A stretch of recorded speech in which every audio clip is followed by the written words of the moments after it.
مفتی طارق مسعود کے بیانات کے لیے طارق مسعود آفیشیل کو سبسکرائب کریں۔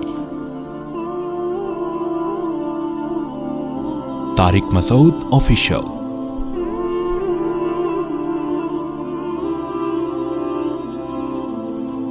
وَلِلَّذِينَ كَفَرُوا بِرَبِّهِمْ، جو لوگ اپنے رب کا انکار کرتے ہیں ان کے لیے عذاب جہنم کا عذاب ہے، وَبِئْسَ الْمَصِيرُ، اور وہ بہت برا ٹھکانہ ہے۔ اِذَا أُلْقُوا فِيهَا، جب وہ آگ میں پھینکے جائیں گے، سَمِعُوا لَهَا شَهِيقًا، اس کی زوردار چنگھاڑ، جہنم کی آواز ہے خطرناک، وَهِيَ تَفُورُ، اور وہ ابل رہی ہوگی، تَكَادُ تَمَيَّزُ مِنَ الْغَيْظِ، ایسا جہنم کو غضب ہوگا نافرمانوں پر جو اللہ کے منکر تھے، جو اللہ اس کے رسولوں کا کتابوں کا انکار کیا کرتے تھے، ایسا غضب ہوگا کیونکہ اللہ نے اتنے دلائل رکھ دیے۔ تکادو تمیز، ایسا لگے گا جیسے غصے سے یہ جہنم پھٹ جائے گی، ایسا لگے گا جیسے بھٹی میں آپ دیکھتے ہیں نا جب لوہا ڈالا جاتا ہے تو ایسا لگتا ہے یہ بھٹی کس کی حالت، کس کنڈیشن میں ہے، غیظ و غضب میں۔ تو اللہ فرماتے ہیں جہنم کی ایسی کنڈیشن ہوگی، ایسا لگے گا جیسے غصے میں پھٹ جائے گی غضب سے۔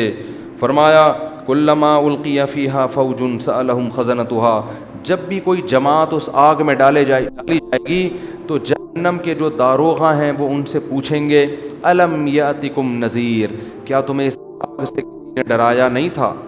قالوا، وہ جواب میں کہیں گے بلا، کیوں نہیں۔ وہ یاد آئے گا ان کو، ہم نے بہت سے کچھ سنا تھا، کبھی یوٹیوب پہ ایک ویڈیو آ گئی تھی، اس میں تھا کہ بھئی جہنم کی آگ ہے، آیتیں پڑھی جا رہی تھی، کبھی تراویح میں ہمیں کہیں سے خبر مل گئی تھی، آیتیں پڑھی جا رہی تھی، کبھی یہاں، یعنی یہ خبریں تو دنیا میں پھیلتی ہیں نا۔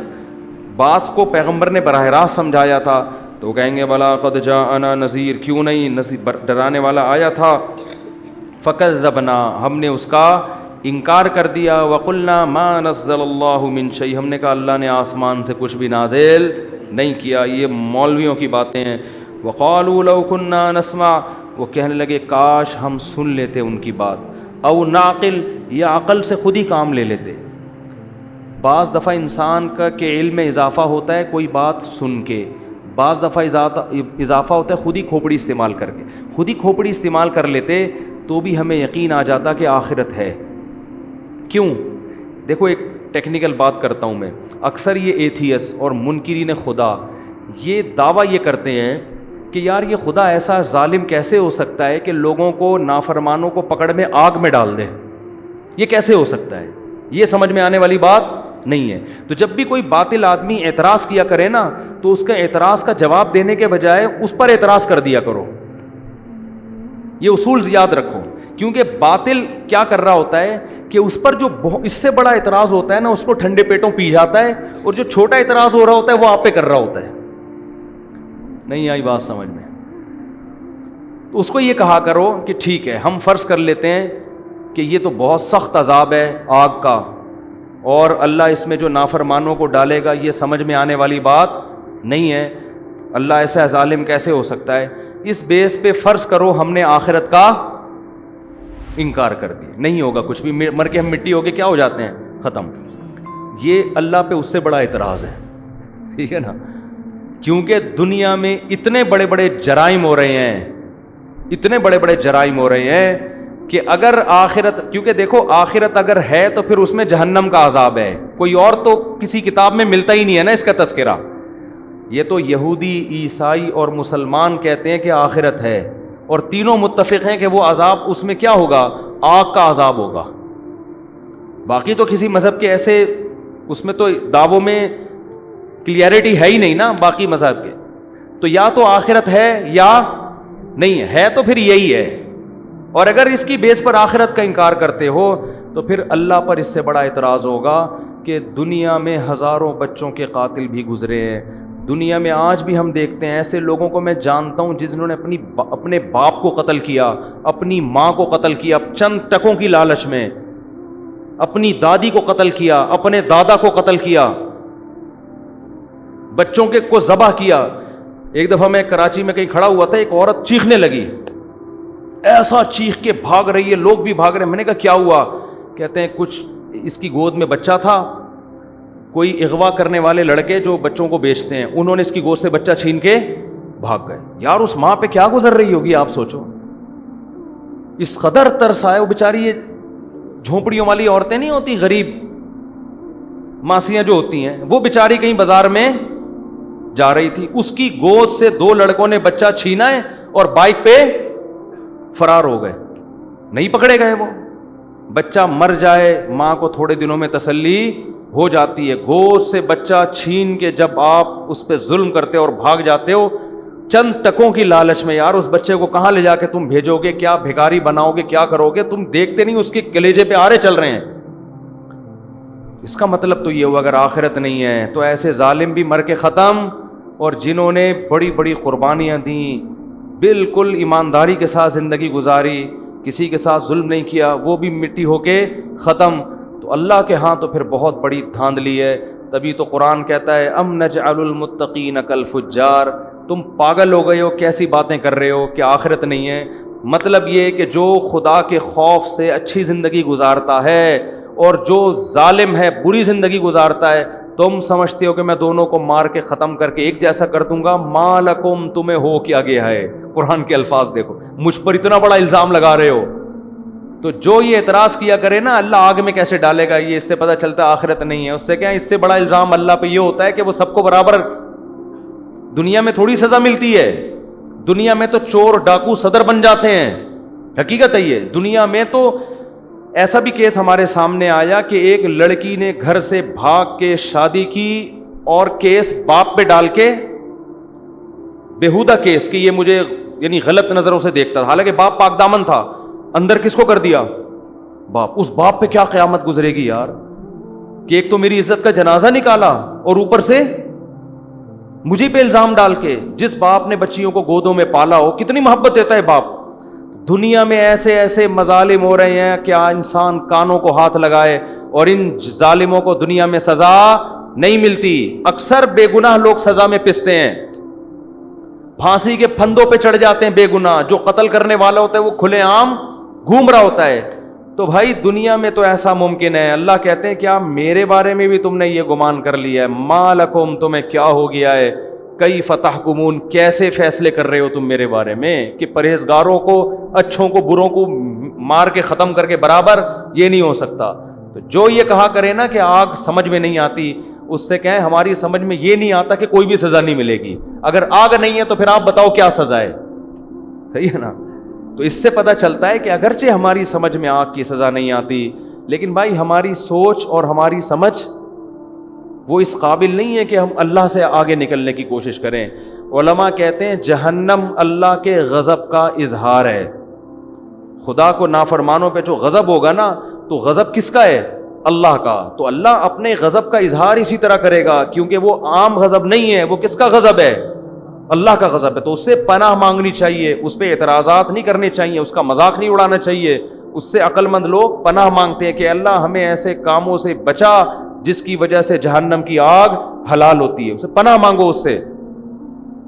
تو قرآن کیا کہہ رہا ہے, تکاد تمیز من الغیظ, قریب ہے کہ وہ غیظ و غضب سے پھٹ پڑے.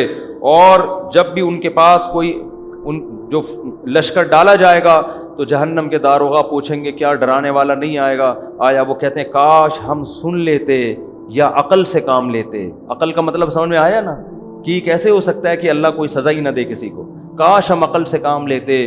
ما کننا فی اصحاب السعیر, تو آج اس بھڑکتی ہوئی آگ میں داخل نہ ہوتے.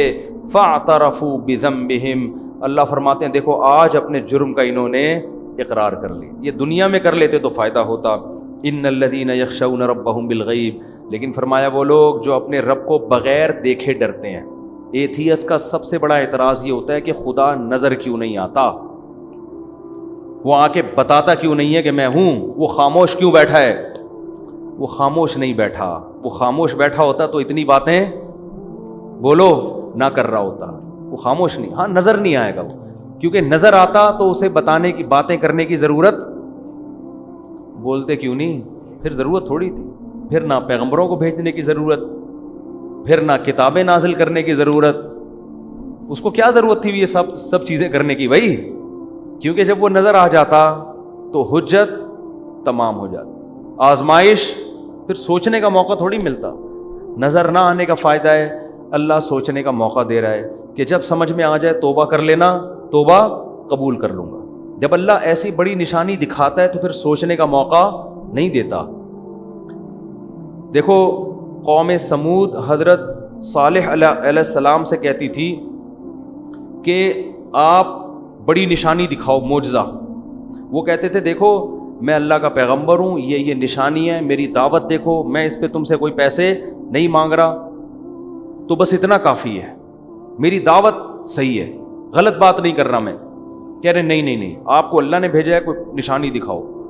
تو انہوں نے کہا دیکھو جب اللہ نشانی دکھائے گا نا تو تمہیں مہلت نہیں دے گا, اور پھر اس نشانی کے آداب بھی بہت ہوں گے. انہوں نے کہا نہیں نشانی. انہوں نے کہا اچھا کیا نشانی؟ اب دیکھو کیسے عجیب سا مطالبہ کیا بیہودہ, اس پہاڑی سے اونٹنی نکال دو. بھائی جو منہ میں آیا بک دیا. عجیب سی بات ہے نا کہ پہاڑی سے کیا نکالو؟ اونٹنی. یہ ان کا خیال تھا یہ تو ممکن ہی نہیں ہے. پیغمبر نے اللہ سے کہا اللہ اس پہاڑی سے کیا نکال دے, بیہودہ اعتراض ہے, بیہودہ بات ہے, نکال دے. اللہ نے کہا ٹھیک ہے نکال دیتا ہوں میں, لیکن جب یہ اتنی بڑی نشانی دیکھیں گے نا پہاڑی سے اونٹنی بھی, تو پھر اس اونٹنی کے آداب بہت ہوں گے. ابھی تک تو آپ دعوت دے رہے ہیں, جو مان رہا ہے ٹھیک ہے, نہیں مان رہا کوئی آسمانی آفت نہیں آ رہی ہے, آخرت کے لیے میں نے چھوڑا ہوا ہے, مہلت دی ہوئی ہے, لمبی لمبی عمریں ہیں, سوچو جس ٹائم بھی خیال آ گیا توبہ کر لوں گا. لیکن جب یہ اونٹنی میں نکالوں گا تو پھر اس کے آداب ہوں گے. کیا؟ فَذَرُوهَا تَأْكُلْ فِي أَرْضِ اللَّهِ, جس دن یہ پانی پیے گی کسی دوسرے جانور کو پانی پینے کی اجازت نہیں. جب یہ گھاس کھائے گی اس کو چھیڑنے کی اجازت نہیں. اب صبر کرو گے, یہ اللہ کی اونٹنی ہے, تم نے خود اپنی آنکھوں سے دیکھی ہے. تو جب اللہ کی اونٹنی ہے تو پھر اس کے جو رہن سہن اور اس کے جو پروٹوکول ہوگا وہ بھی بڑا ہوگا, اس کا وہ چھوٹا موٹا پروٹوکول نہیں ہے. اب کیا ہے, وہ اونٹنی اتنا پانی پی لیتی تھی, ان کے لیے جانوروں کے لیے پانی نہیں بچتا تھا. بھائی انہوں نے کہا یار یہ ایک نئی ٹینشن. تو اللہ جب بڑی نشانی دکھاتا ہے نا تو پھر یہ چیزیں بھی ساتھ میں آتی ہیں. بڑی نشانی دکھاتا ہے تو ان لوگوں نے, شرارتی لوگوں نے کیا کہا, بھائی اس اونٹنی کو قتل کرو, اس کی وجہ سے ہمارے جانور کا نقصان ہو رہا ہے. پیغمبر نے کہہ دیا کہ اس کو کچھ کہا نا تو پھر فوراً عذاب آئے گا. لیکن وہی شرارتی لوگ اکٹھے ہوئے, اونٹنی کو قتل کیا. تو اللہ نے پیغمبر کو وحی کی کہ ان کو بتا دیں کہ 3 ایام 3 دن بس انتظار کرو, کھاؤ پیو موج مستی, 3 دن کے بعد خدا تمہیں نہیں چھوڑے گا. اور حضرت صالح علیہ السلام سے کہا جو ایمان لانے والے لوگ ہیں ان کو لے کے نکل جائیں. 3 دن کے بعد گہرے بادل آئے. حضرت صالح نے کہا کہ عذاب آ رہا ہے. انہوں نے کہا عذاب نہیں ہے تو بارشیں ہوں گی. فرمایا نا نا نا نا, بل ہوا مستعجلتم بہ ریح فیہا عذاب علیم, یہ وہ عذاب ہے جس میں جلدی میں چاہ رہے تھے. تدمر کل شیء بامر ربھا, قرآن کہتا ہے 7 دن 8 راتیں ایسی ہوا چلی ہے سر جس میں ایک آواز ہوتی ہے نا خطرناک, اور اس ہوا نے ان کو اٹھا کے ایسے, کیونکہ کھجور کے تنوں جیسے تو کمبختوں کے قد تھے, اور کہتے تھے من اشد منا قوہ, ہم سے زیادہ پاورفل کوئی بھی نہیں ہے, سب سے طاقتور ہم ہیں. تو اللہ کہتے ہیں ہوا سے مارا. علماء اس میں حکمت بیان کرتے ہیں, ہوا نے نا اٹھا کے پٹخا ہے ان کو. علماء کہتے ہیں کسی قوم پہ ایسا ہوا کا عذاب نہیں آیا, پانی سے غرق کیا فرعون کو, کسی قوم پہ پتھر برسے, یہ ہوا کیوں؟ اصل میں ہوا بہت ہلکی چیز ہے اور ان کے دعوے تھے بہت بھاری ہونے کے. تو اللہ نے کہا میں سب سے ہلکی چیز سے تمہیں ماروں گا, میں سب سے ہلکی چیز سے تمہیں پٹخوں گا میں. سب سے ہلکی چیز ہوا ہے. تو ہوا 7 دن 8 راتیں چلی ہے اور ایسے اٹھا کے پٹخائے ان کو. قرآن کہتا ہے کأنہم اعجاز نخل خاویہ, کھجور کے تنے جیسے فصلیں کٹی ہوئی پڑی ہوتی ہے نا, ایسے 7-8 ایک ہفتے کے بعد ان کی یہ حالت تھی. فہل تری لہم من باقیہ, اللہ فرماتے بتاؤ ایک بھی ان میں سے تمہیں زندہ نظر آیا کیا؟ ایسا اللہ نے پٹخا ہے. تو جب اللہ, یہ جو ایتھیسٹ کہتے ہیں نا اللہ نظر نہیں آتا, بھائی اگر نظر آ گیا نا تو میں اور آپ شاید بچ جائیں, آپ نہیں بچو گے. اللہ بچائے ہمیں اپنی رحمت سے, پھر نہیں بچو گے. علماء نے ایک بڑی نکتے کی بات کی ہے. بنی اسرائیل نے بچڑے کی عبادت کی تھی. حضرت موسیٰ علیہ السلام واپس گئے, بنی اسرائیل نے توبہ استغفار کیا کہ ہم نے غلطی ہو گئی. تو اللہ نے ان کی توبہ کو ایسے ہی قبول نہیں کیا. کہا ٹھیک ہے اصولی طور پر تو سزا ہونی چاہیے لیکن جہنم میں جانا, لیکن جنہوں نے عبادت کی وہ قتل کیے جائیں گے ان کے ذریعے، جنہوں نے عبادت نہیں کی، جو نہیں کی وہ کرنے والوں کو قتل کریں گے تو تمہارا گناہ معاف۔ جبکہ اس امت کے لیے کیا اصول ہے؟ گناہ ہو گیا، چاہے بت پرستی کی، چاہے کچھ بھی ہوا، چپکے سے اللہ سے گڑ گڑا کے توبہ کرو، اللہ کیا کر دے گا؟ معاف۔ اللہ اس توبہ کے سچے ہونے کے ثبوت بولو نا نہیں مانگتا۔ بنی اسرائیل سے مانگا جا رہا ہے ثبوت کہ تم سچے دل سے کر رہے ہو، اگر کر رہے ہو تو اپنے آپ کو قتل کرواؤ پھر مانیں گے۔ جبکہ اس امت مسلمہ میں کیا ہے؟ بس اللہ کے سامنے گڑ گڑا لو، اللہ اس کے ثبوت نہیں مانگتا کہ تم اس توبہ میں کیا ہو سچے۔ اگر تمہاری نیت، دل کے حال تو اللہ جانتا ہے، دل میں نیت ہے کہ آئندہ نہیں کروں گا، بس کافی ہے۔ کیوں علماء کہتے ہیں کہ اس امت پر جب قرآن نازل ہوا بہت سے لوگوں نے نہ جبریل کو دیکھا نہ اللہ کو دیکھا، مگر وہ پیغمبر کی بات پر انہوں نے یقین کیا۔ حتیٰ کہ پیغمبر نے یہ کہا نا، میں مسجد اقصی سے آسمانوں پہ گیا ہوں، صحابہ نے مان لیا کہ آپ کی زبان سے ہم نے جھوٹ کبھی نہیں سنا۔ غیب پر یقین، تو اللہ نے کہا تم جب مجھ پہ غیب پہ یقین کرتے ہو تو میں بھی تمہارے ساتھ توبہ میں وہی معاملہ کروں گا جو کیس پر ہوتا ہے؟ غیب پر۔ تم سے ثبوت بولو بھائی نہیں۔ بنی اسرائیل کم بختوں نے کیا کیا تھا؟ جب موسیٰ علیہ السلام کو تورات ملی ہے، بنی اسرائیل نے کہا ایسا یقین نہیں کریں گے جب تک اللہ کو اپنی آنکھوں سے دیکھ نہیں لیتے۔ اللہ نے کہا جب تک مجھے دیکھا نہیں تھا نا، یقین نہیں کر رہے تھے، تو میں بھی تمہاری توبہ کے سچے ہونے کے ثبوت جب تک دیکھ نہیں لوں گا اس وقت تک تمہاری توبہ قبول نہیں کروں گا۔ جیسے تم ہو ویسے ہی ہمارا بھی تمہارے ساتھ معاملہ ہے۔ تو جس کو اللہ جتنی بڑی نشانیاں دکھاتے ہیں اس کا معاملہ اتنا ہی کیا ہو جاتا ہے؟ مشکل۔ تبھی تو قرآن میں آتا ہے کہ جب سورج مغرب سے نکلے گا، حدیث میں آتا ہے، قرآن میں بھی اس کا تذکرہ اللہ نے کیا، اشارہ دیا، حدیث میں تفصیل ہے کہ ایک وقت ایسا آئے گا کہ اللہ سورج کو کہاں سے نکالیں گے؟ مغرب سے، اور وہ مغرب سے نکل کے جب زوال تک پہنچے گا تو دوبارہ مغرب میں ڈوب جائے گا۔ اب یہ بات اسلام کے علاوہ کوئی بھی نہیں کرتا۔ تو جب دنیا میں یہ نشانی ظاہر ہوگی تو اسلام کی حقانیت کا ایک بہت بڑا ثبوت دنیا کے پاس آ جائے گا، کیونکہ سائنس کی دنیا میں اس بات کا امکان 1% بھی نہیں ہے، کیونکہ سورج کا مغرب سے نکلنے کا مطلب کیا ہوا کہ زمین الٹی گھومے گی، اور سائنسدان کہتے ہیں الٹی گھومنا تو دور کی بات، زمین کی اسپیڈ میں تھوڑا سا فرق آ جائے نا تو ہم سارے جیسے ایک لٹو پہ گھوم رہا ہو اور وہ گاڑی میں اسپیڈ سے جا رہے ہوں اور بریک لگ جائے تو سارے کھڑکیوں سے باہر ہوں گے کہ نہیں ہوں گے؟ ہے بھائی، کار کی اتنی اسپیڈ نہیں ہے جتنی کس کی ہے؟ زمین کی۔ زمین اتنی اسپیڈ سے گھوم رہی ہے، یہ رک گئی تو ایسا نہیں ہوگا کہ ہم آرام سے یہاں بیٹھے رہیں۔ آپ سب اپنے سسرال پہنچ چکے ہوں گے اس یعنی ایسی جگہ جا چکے ہوں گے جہاں آپ کبھی بھی جانا نہیں جانتے، سالوں سے گلے مل رہے ہوں گے، آپ سسر کے پاس آ کے بیٹھے ہوئے ہوں گے آپ، یعنی ایسی ایسی جگہ آپ کو زمین پہنچا دے گی جہاں آپ کبھی بھی جانا نہیں چاہتے، اور الٹا گھومنا شروع ہو جائے پھر تو بالکل ناممکن۔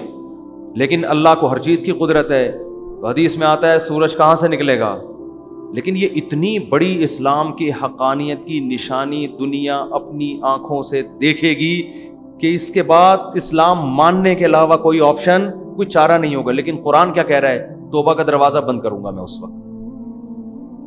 اس وقت لم تکن آمنت من قبل او کسبت فی ایمانها خیرا یوم یاتی بعض آیات ربک، کیا ہے آیت یار؟ یوم یاتی بعض آیات ربک لا ينفع نفسا ایمانها لم تکن آمنت من قبل او کسبت فی ایمانها خیرا۔ اللہ کہتے ہیں اس وقت کوئی کافر مسلمان ہوگا تو اس کا اسلام قبول نہیں، اور کوئی گنہگار مسلمان توبہ کرے گا تو اس کی توبہ قبول نہیں ہوگی۔ سمجھ میں آ رہی ہے بات کہ نہیں آ رہی؟ تو اس لیے غیب پہ معاملہ لکھا ہے، یہی دیکھو، اونٹ کو دیکھو، شہد کی مکھی کو دیکھو، سورج کا نکلنا دیکھو، چاند کو دیکھو، للشمس ينبغي لها ان تدرك القمر۔ اللہ کہتے ہیں ہر ایک کو ایسے دائروں میں تیرا دیا میں نے، نہ چاند سورج سے ٹکراتا ہے اور نہ سورج چاند سے ٹکراتا۔ کل فی فلک یسبحون، اتنے بڑے بڑے اجرام ایک مخصوص دائروں کے اندر لٹو کی طرح گھوم رہے ہیں، یہ آٹومیٹیکلی خود بخود نہیں ہو سکتا۔ یمسک السماوات والارض ان تزولا، اللہ ہے جس نے آسمانوں اور زمینوں کو تھاما ہوا ہے کہ اپنی جگہ سے ڈاما ڈول نہ ہو جائیں. وَلَئِن زَالَتَا, ذرا سا ان کا بیلنس آؤٹ ہوگا, اللہ کہتے ہیں یہ جاپان کے سائنسدان اس کو بیلنس پہ نہیں لے کر آئیں گے. تو کیڑے مکوڑوں کی طرح یہ خلائی سیارے تھے جو تھوڑا سا نیچے سے جس نے چھلانگ لگائی ہے نا, ٹھیک, تھوڑا سا نیچے سے, یہ مجھے وہ لطیفہ بچپن کا بہت یاد آتا ہے, تھوڑا سا نیچے. دوبارہ سنا دوں, کل سنایا تھا, نئے لوگ بھی آ گئے. تو 3 آدمی, ایک امریکی, بس یہ اس کے بعد بیان ختم ہو رہا ہے نا, نئے نئے لوگ بھی آتے ہیں یار. ایک بھی نیا ہو نا, ایک بندہ بھی نیا ہو تو یہ لطیفہ اس قابل ہے کہ اس کی رعایت میں اس کو سنایا جائے, ٹھیک ہے. پاکستانیوں کی ریسرچ کا پتہ چلتا ہے. تو 3 آدمی بیٹھے ہوئے تھے, ایک امریکی, ایک جاپانی اور ایک پاکستانی. امریکی نے چھوڑی تو نہیں, وہ تو کسی حد تک صحیح ہے کہ ہمارے جو ہوائی جہاز ہیں بالکل آسمان سے چپک کے چلتے ہیں. انہوں نے کہا بالکل آسمان سے, اس نے کہا نہیں تھوڑا سا نیچے. جاپانی نے کہا ہماری جو آبدوزیں ہیں سمندر کی زمین سے چپک کے چلتی ہیں. انہوں نے کہا بالکل چپک کے, کہا نہیں تھوڑا سا اوپر. پاکستانی کیا کرتا, اس نے کہا ہم لوگ ناک سے کھانا کھاتے ہیں. کہا بالکل ناک سے, کہہ رہا تھوڑا سا نیچے, ٹھیک ہے, تھوڑا سا نیچے. تو اگر اللہ اس نظام کو تھوڑا سا اوپر یا تھوڑا سا نیچے کر دے, زمین کے بیلنس کو 23 ڈگری جھکی ہوئی ہے, تھوڑا سا اللہ یوں کر دے, یا جس مدار پہ کوئی اسپیڈ کم ہو جائے تھوڑی, یا اسپیڈ زیادہ ہو جائے, تو اللہ فرماتے ہیں ان امسکہما من احد من بعدی, خدا کے علاوہ کوئی بھی ان کو اپنے مدار پہ نہیں لا سکتا. زمین سے باہر نکل کے دھکا کون دے گا اس کو, باہر ٹکیں گے کہاں, کون باہر جا کے. تو ہماری جتنی ترقی ہے نا, کچھ بھی ہو, یہ آٹے میں ذرہ ہے اس کائنات کے مقابلے میں, یہ کخ بھی نہیں ہے. ایک سونامی کا طوفان یہ سب کچھ ملیا میٹ کرنے, یہ سمندر 3 گنا زیادہ ہے. یہ تھوڑا سا اوپر آ گیا تو ویسے ہی سب تیر رہے ہوں گے یہاں پہ, کچھ بھی نہیں ہے. یہ گلیشیئر پگھل جائیں تو سب لیٹے ہوئے ہوں گے یہاں پہ. تو اتنا فنٹر بننے کی ضرورت نہیں ہے. ٹھیک ہے, ترقی کی ہے, بہت اچھی بات ہے. خدا کی آنکھوں میں آنکھیں ڈال کے تھوڑی بات کرو یار تم. اللہ اور اس کائنات کے مقابلے میں کیا اوقات ہے. سورج جتنا ایندھن ایک دن میں خارج کر دیتا ہے نا, ہم ہزاروں لاکھوں سال میں بھی ہمارے جہازوں میں اور ہمارے راکٹوں میں اتنا ایندھن خرچ وہ سیکنڈوں میں اڑا دیتا ہے. اتنا ایندھن خرچ کر دیتا ہے وہ. اتنے اللہ کے خزانے ہیں, اور جل رہا ہے کیسا تکے کی طرح, ہمیں پکا رہا ہے سورج جو ہے, جلا ہوا ہے, اور صبح صبح اٹھتا ہے اور ایسے تپاتا ہوا سب کو نکل جاتا ہے. کوئی کمی اس میں نہیں ہو رہی. اور اللہ میاں نے بھی زمین کو نا, جیسے تکا نہیں, ہم ادھر سے اب تھوڑا سا یوں تکے کو ایسے پکاتے ہیں نا, تو اللہ بھی زمین کو ایسے ہی. ابھی یہاں رات ہو رہی ہے, امریکہ میں کیا ہو رہا ہے, دن. تو یہ بالکل ایسے تکے کی بوٹی کی طرح زمین کو اللہ یوں کرتے, کیا کرتے ہیں, گھماتے. چلو بھائی اب ادھر والے تھوڑا سا انجوائے کریں سورج کو, وہاں والے سو جائیں, اب تھوڑا سا ادھر والے انجوائے کریں. اب ناروے والے پریشان تھے, وہ تو کنارے پر ہیں, تو اللہ نے ان کو کسی اور طرح سے گھما دیا کہ تم نے 6 مہینے دن کے مزے لیے ہیں, اب 6 مہینے اندھیروں کے مزے لو. اور ادھر والے روشنی میں آ جائیں گے 6 مہینے کے لیے جب ادھر اندھیرا ہوگا, اور جب ادھر روشنی ہوگی 6 مہینے کے لیے ادھر کیا ہو جائے گا. ہر لحاظ سے زمین کو نا بڑے طریقے سے سورج کے گرد بالکل جیسے تکا پکانے والا, سوراب گوٹ کی بوٹیاں پکانے والا نہیں, ادھر سے, اور مرغیاں جیسے انڈے کو سہ رہی ہوتی ہیں ادھر سے, اب تھوڑا سا ادھر سے اور چوزا نکل آتا ہے.